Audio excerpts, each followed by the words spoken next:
Las características de la integridad. El corazón íntegro es un corazón nuevo. La hipocresía es vieja levadura. Limpiaos, pues, de la vieja levadura, para que seáis nueva masa. Primera carta a los Corintios, capítulo 5, versículo 7. Una vez que entra la levadura en la masa, nunca se pierde el sabor, o se renueva el corazón, o éste mantendrá sus antiguas cualidades. Aunque la simplicidad y la inteligencia pueden ocultar el corazón falso y hacerlo más agradable, igual que las flores y los perfumes que se ponen alrededor del ataúd, tanto el cadáver como el corazón corrupto permanecen iguales. Otro corazón y un nuevo corazón son bendiciones del pacto, y les daré otro corazón y pondré en ellos un nuevo espíritu. Quitaré el corazón de piedra de en medio de su carne y les daré un corazón de carne. Ezequiel capítulo 11, versículo 19. Dios promete dar un espíritu nuevo o íntegro hacia Dios y el hombre, al contrario del corazón dividido, que es señal de hipocresía. ¿Cómo lo hace Dios? Quitaré el corazón de piedra de en medio de su carne y les daré un corazón de carne. Esto es, lo derretiré y ablandaré y lo moldearé de nuevo, como se echan muchas piezas de plata antigua al fuego para fundirlas y hacer una cosa nueva. Por naturaleza, el corazón humano es una cosa dividida y rota, dispersada y repartida entre diversos deseos y debilidades. Pero Dios arroja sus vasos elegidos para honra al fuego de su palabra, donde su espíritu los derrite y transforma en una santa unidad. Por fin el corazón ha sido retirado de todas sus pasiones y mira hacia Dios con mirada fija en todo lo que hace. Si te preguntas si eres íntegro, considera, ¿tienes un corazón nuevo? ¿Te ha arrojado alguna vez Dios a su horno? ¿Te ha consumido su palabra como fuego y ha refinado tu espíritu impuro para que la incredulidad, el orgullo y la hipocresía se hagan visibles con objeto de apartarlos como la escoria del oro? Solo entonces eres libre para apartar el pecado de tu alma y confesar tu condición vil, aunque ésta pareciera atractiva a la vista del hombre.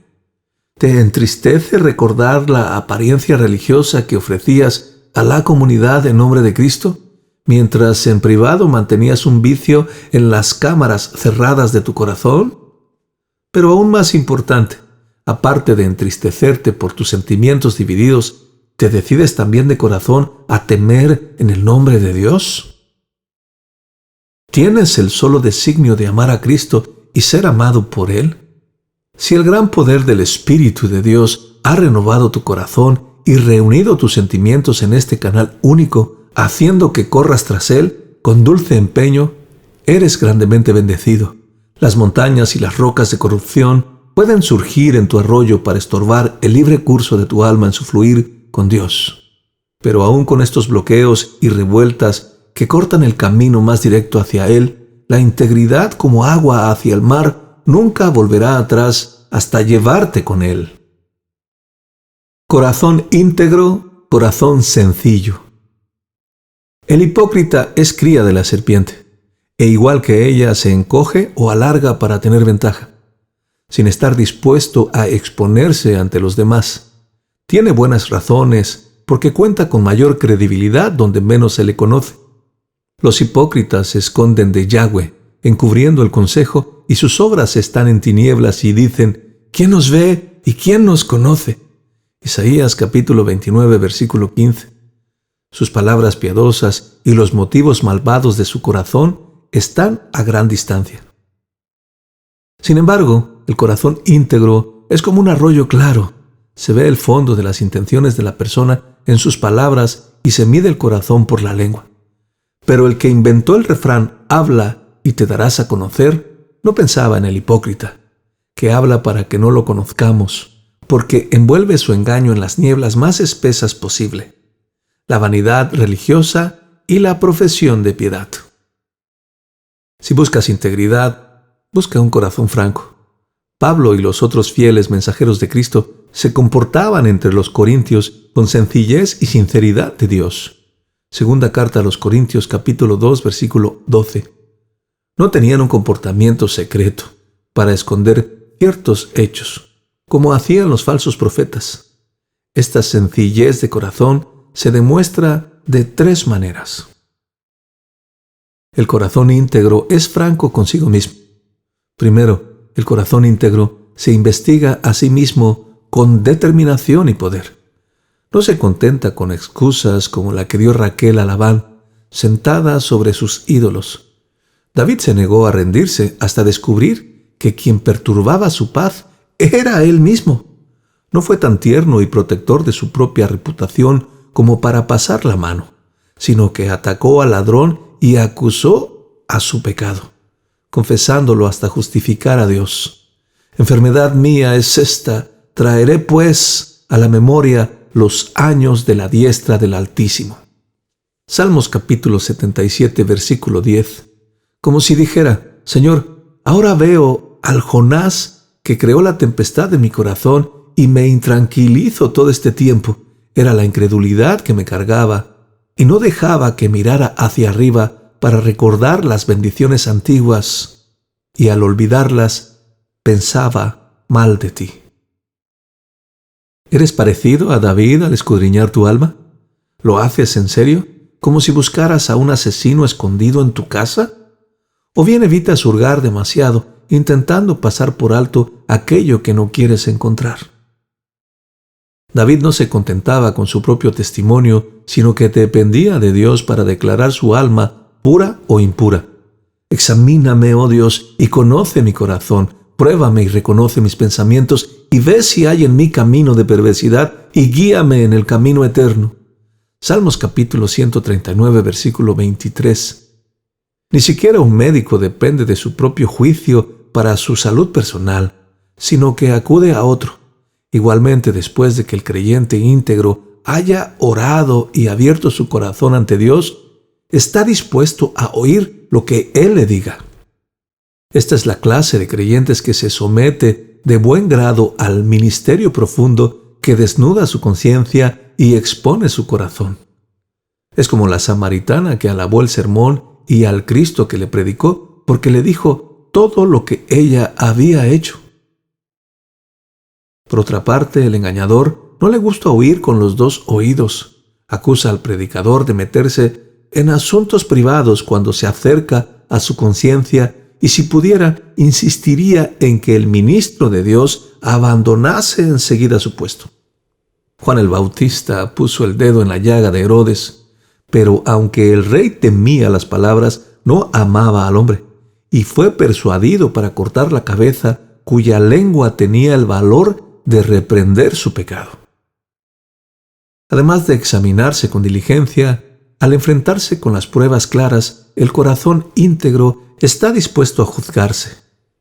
Olvida la autocompasión, da rienda suelta a su conciencia y no se excusa con sentimentalismos. He sido orgulloso, impaciente e iracundo hoy. Esta persona está tan revestida de ira contra el pecado que hace oídos sordos al clamor de la carne que pediría una sentencia menor.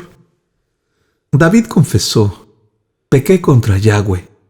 Yo he pecado gravemente por haber hecho esto. Segundo libro de Samuel, capítulo 12, versículo 13. Tan torpe era yo que no entendía. Era como una bestia delante de ti.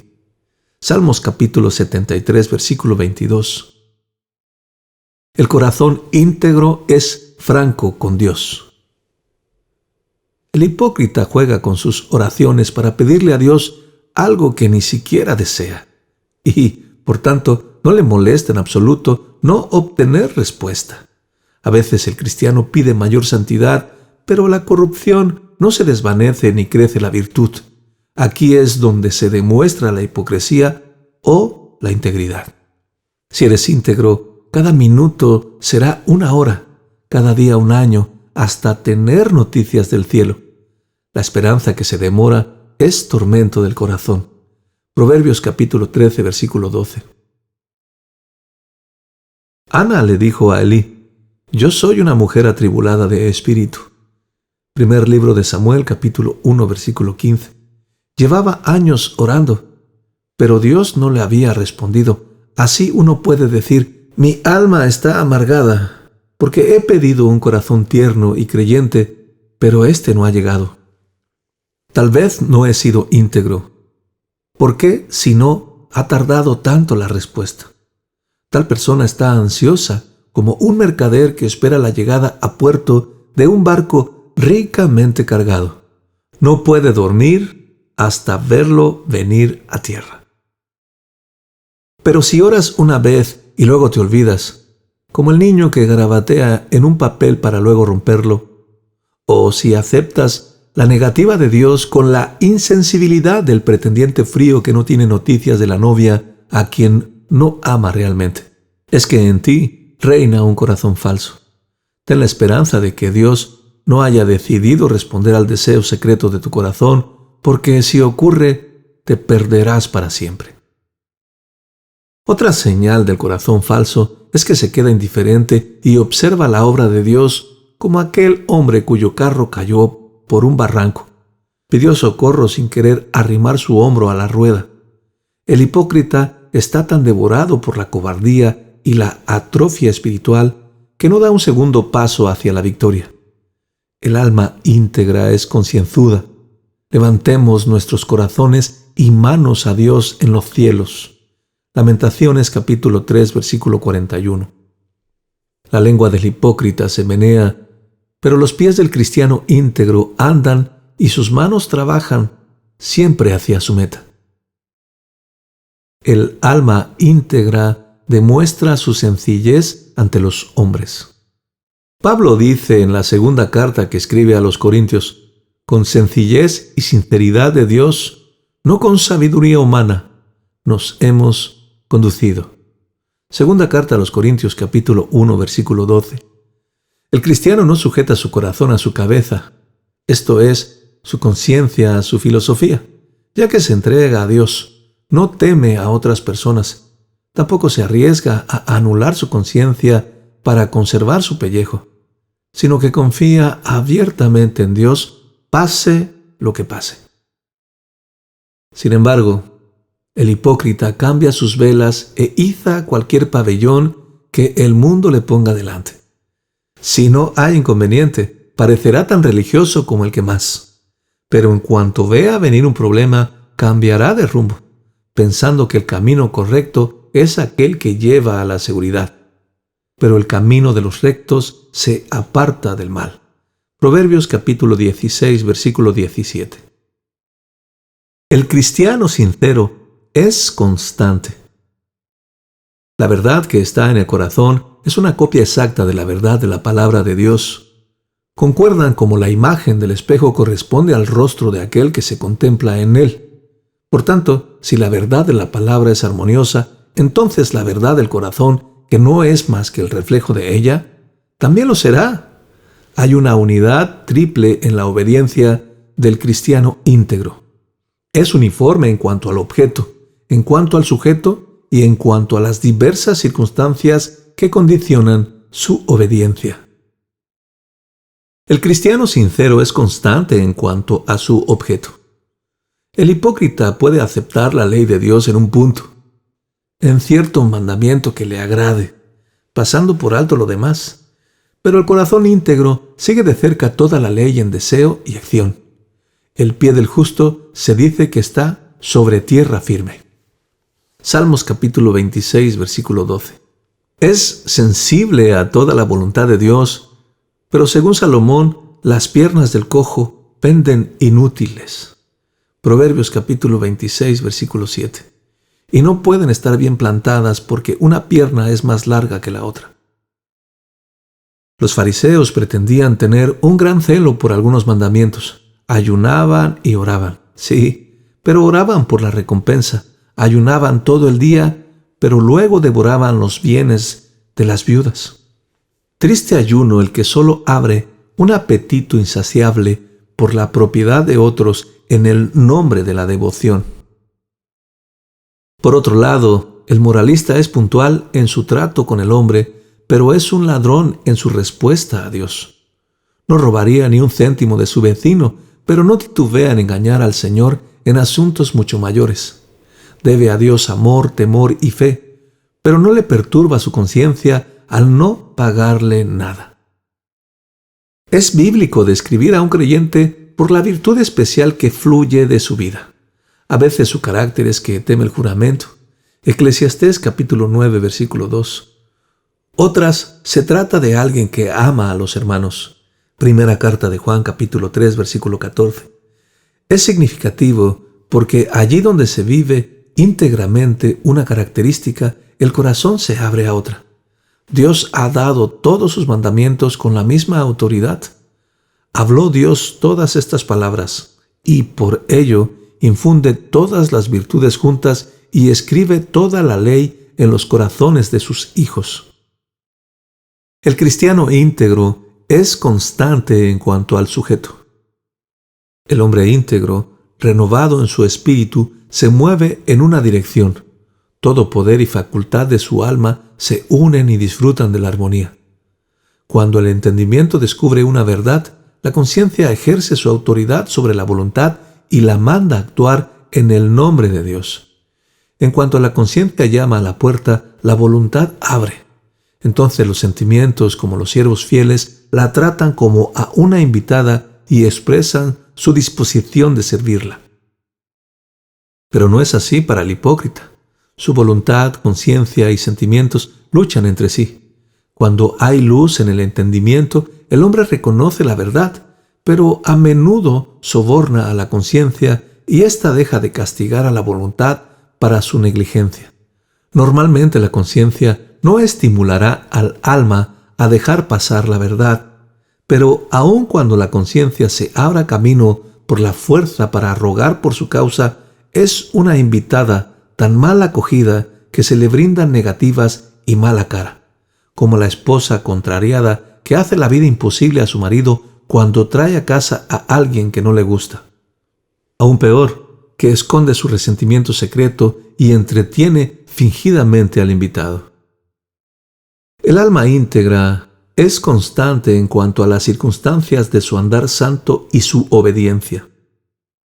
Se muestra uniforme con respecto al tiempo. Su religión no es un traje para vestirlo 2 o 3 horas el domingo. Podrías pasar a verlo sin avisar y encontrarlo revestido de santidad igualmente un lunes que un jueves. Dichosos los que guardan juicio, los que hacen justicia en todo tiempo. Salmos capítulo 106, versículo 3. No se puede saber nada del verdadero aspecto de uno que está de cara al fuego. Su color puede variar al apagarse la lumbre. Algunas personas son como flores. Hay que estar presentes en la época adecuada para ver su santidad en flor, o no se verá nunca. El cristiano íntegro puede ver interrumpido su caminar espiritual, pero en cuanto se quite la tentación, volverá a la práctica de la santidad a causa de su nueva naturaleza. Sin embargo, el hipócrita falla en la misma contextura y hechura de su espíritu. No tiene el principio de la gracia para mantenerlo en marcha. También el cristiano íntegro es uniforme en cuanto al lugar y la compañía. En público o con sus más allegados, David tenía el mismo propósito. De su esfera privada dijo: «En la integridad de mi corazón andaré en medio de mi casa». Salmos capítulo 101, versículo 2. Pero también al salir llevaba consigo su conciencia. No la hacía quedarse atrás hasta su regreso, como Abraham requirió de sus siervos en el monte. Génesis capítulo 22, versículo 5. Los romanos tenían una ley que mandaba a todos llevar en la ropa o en el sombrero una señal que identificara su ocupación. El cristiano íntegro nunca deja voluntariamente la señal de su santa profesión. Cuando se ve obligado a estar entre personas sarcásticas o revoltosas, no expone sus creencias a la burla, echando perlas para que se las pisoteen. Algunos lugares son tan profanos y malvados que la integridad no tiene oportunidad de reprender con seguridad para el creyente. A menudo, éste se halla en una situación en la que es reacio a reprender el pecado y mostrando un necio descuido por su alma, puede negarse a abandonar el lugar donde constantemente recibe mal en lugar de bien. En tal caso, haría bien en cuestionar su integridad ante Dios. El cristiano íntegro es progresivo. No llega al final de viaje hasta alcanzar el cielo. Esto lo mantiene apoyado en Dios, agradecido por todo pequeño favor, pero no con aire satisfecho por las grandes medidas de gracia. David dijo: «Estaré satisfecho cuando despierte a tu semejanza». Salmos capítulo 17, versículo 15. Había disfrutado muchas horas de dulce comunión en la casa de Dios, y el Espíritu Santo le había regalado con platos de la mesa del banquete divino llenos de íntimo consuelo, platos desconocidos para el mundo. Pero David sabía que nunca se saciaría hasta que en el cielo recibiera su porción completa.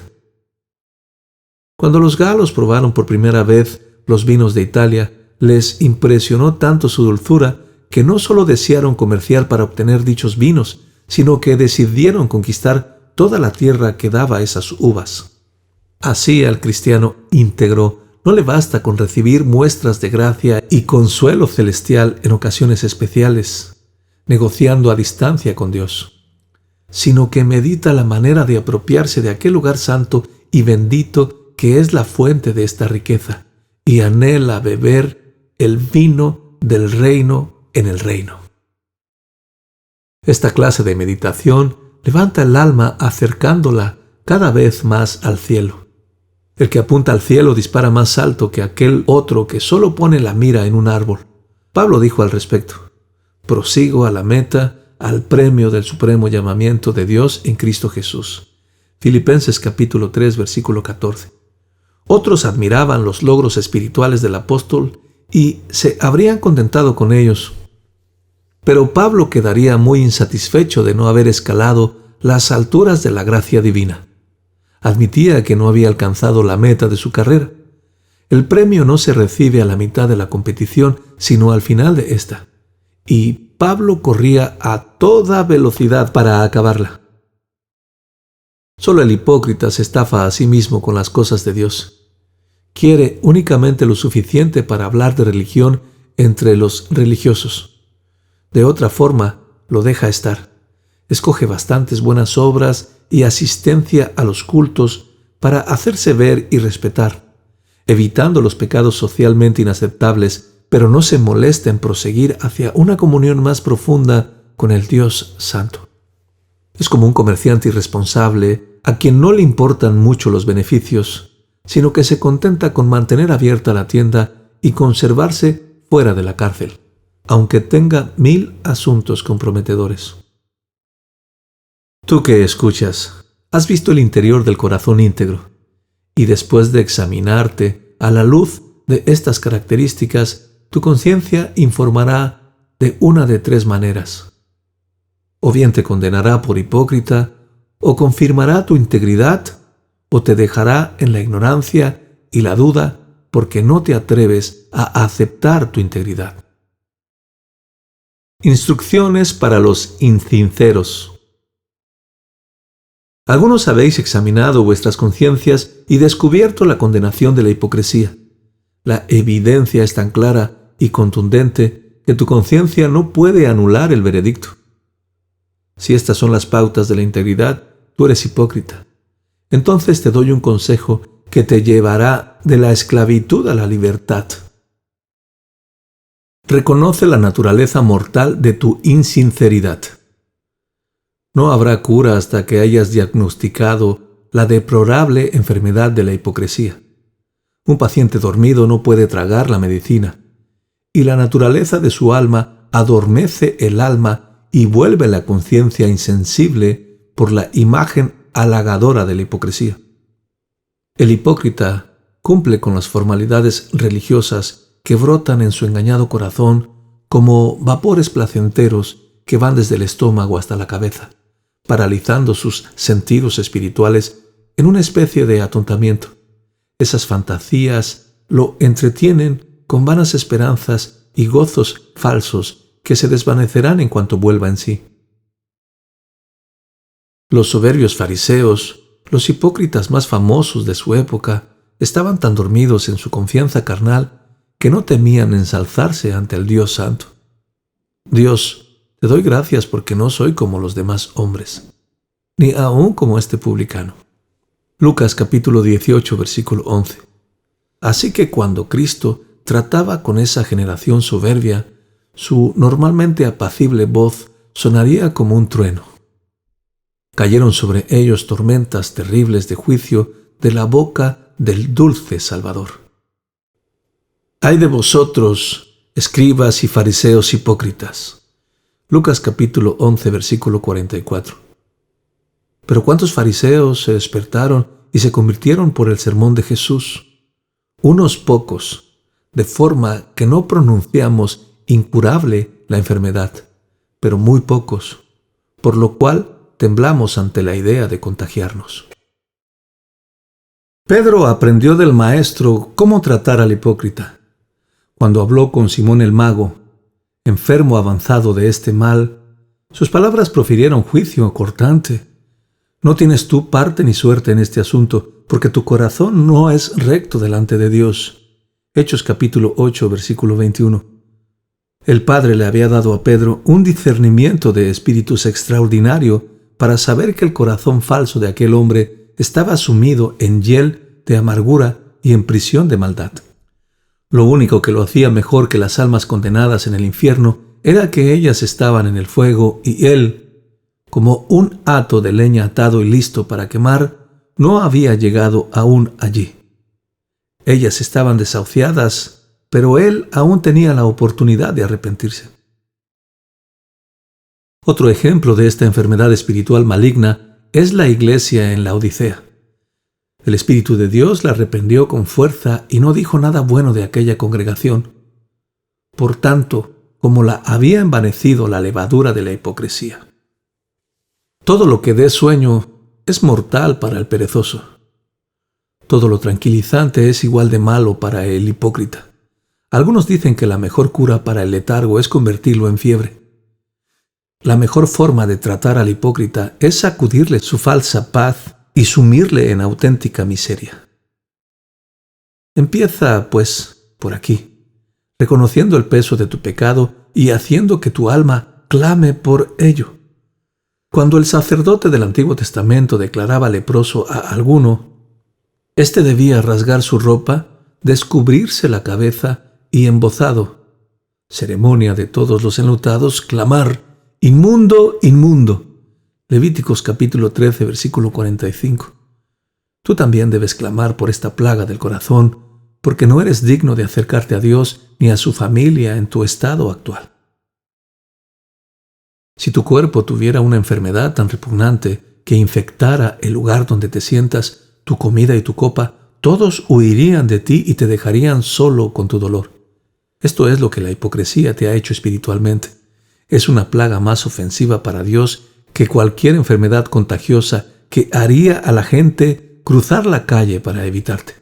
Supura como una llaga inmunda, calando toda venda de buena obra que la tape. Aunque pudieras esconder la hipocresía disfrutando de una reputación de santidad hasta la muerte, ¿te consolaría en el infierno el saber que tus amigos siguieran alabando tu memoria en la tierra? Alguien lo expresó así: pobre Aristóteles, te alaban donde no estás y te queman donde estás.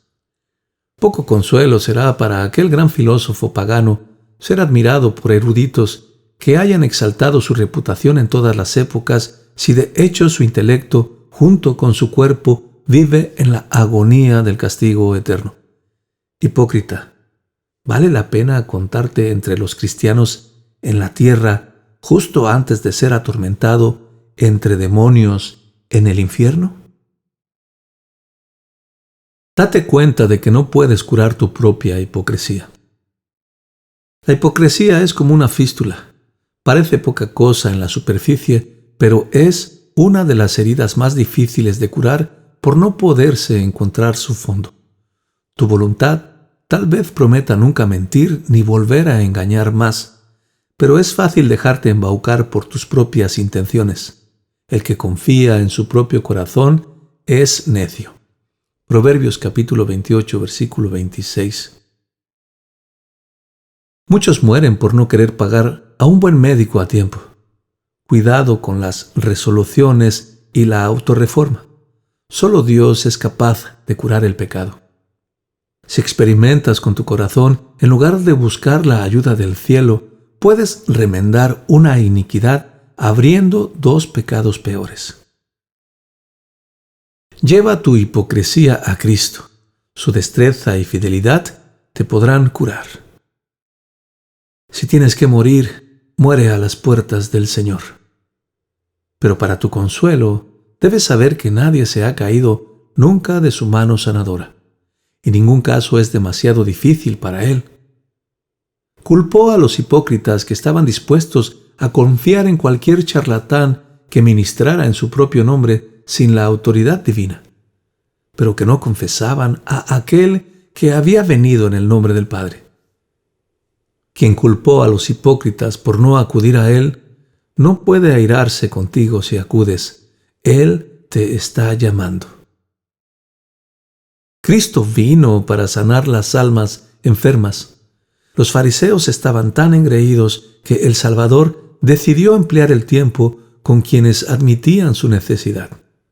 Si no puedes más que gemir bajo la carga de tu hipocresía y enviar esos gemidos en oración a Dios, tu sanador pronto vendrá. Desde que ascendió a los cielos, Jesús nunca ha renunciado a su llamamiento, sino que sigue ejerciéndolo y da el perdón con la fidelidad de siempre. Cristo aconsejó a la iglesia en la Odisea la manera de librarse de este mal mortal de la hipocresía. Te aconsejo que de mí compres oro refinado en fuego, para que seas rico, y vestiduras blancas para vestirte. Apocalipsis capítulo 3, versículo 18. Le avisó diciéndole: Laodicea, te has engañado a ti misma y a los demás con apariencias en vez de realidades y falsas virtudes en lugar de verdaderas. Tu oro es impuro y tus vestidos harapos. No cubren tu vergüenza, sino que la enseñan. Ven a mí si quieres un tesoro verdadero. Aunque Cristo mencionó el comprar, en realidad hablaba de un espíritu de comprador que valora tanto a Cristo y su gracia que, de poderlos comprar, estaría dispuesto a gastarlo todo, hasta la sangre de sus venas, y considerarlo una ganga. El alma sedienta será saciada, pero tenemos que asegurarnos de que nuestra sed es verdadera y profunda. Asegúrate de que tienes una sed verdadera. Tu sed ha de ser de corazón y no solo de conciencia, pues cada una de ellas se enciende por un calor muy distinto. El fuego infernal, por ejemplo, puede encender la conciencia, dando al pecador sed por la sangre de Cristo para apagar el tormento de la ira de Dios. Pero solo el fuego celestial calienta el corazón, haciendo que rompa en suspiros por Cristo y por su Espíritu, con el dulce rocío de la gracia para apagar el fuego de la concupiscencia y el pecado. Asegúrate de que tu sed es profunda. Los médicos describen una sed causada por la sequedad de la garganta y no por el gran calor interno del estómago. Dicha sed puede apagarse haciendo gárgaras con un líquido que se escupe en lugar de tragarse. Esto es lo que ocurre con algunos que oyen predicar el Evangelio. A veces se toca el espíritu de los hombres con una chispa del Evangelio que cae sobre sus emociones y les hace profesar una gran ansia repentina de Cristo y de su gracia. Pero dado que se trata solo de diminutas brasas emocionales, en lugar de deseos profundos, el calor se desvanece pronto y la sed se va con tan solo probar la dulzura de Cristo. Justo cuando están llegando a la meta, escupen impulsivamente el sermón y nunca más disfrutan de Cristo. Escudriña bien, entonces, tu propia vil hipocresía y la plenitud de la gracia de Cristo para tratarla. La sed ardiente no se sacia con agua menos que abundante, cueste lo que cueste. Igualmente, no debes contentarte con nada menos que Cristo y su gracia santificadora, ni con la profesión, ni con los dones, ni con el perdón mismo si se puede separar de la gracia. Unas gotas de gracia no bastarán. Tienes que anhelar ríos para purgar la hipocresía que te oprime y librarte de ella. Un espíritu así te cobijará bajo la promesa, la seguridad celestial, de que no perderás tu anhelo por Cristo. Si los deseos de tu corazón son oro y plata y los amasas con fervor, Dios puede dejarte dar voces como al rico de la parábola en el infierno, en medio de las llamas encendidas por tu ambición, sin traerte ni una gota de agua para refrescar tu lengua. Pero si deseas a Cristo y su dulce gracia, si te es necesario tenerlos, seguramente serán tuyos. Bienaventurados los que tienen hambre y sed de justicia, porque ellos serán saciados. Mateo capítulo 5, versículo 6.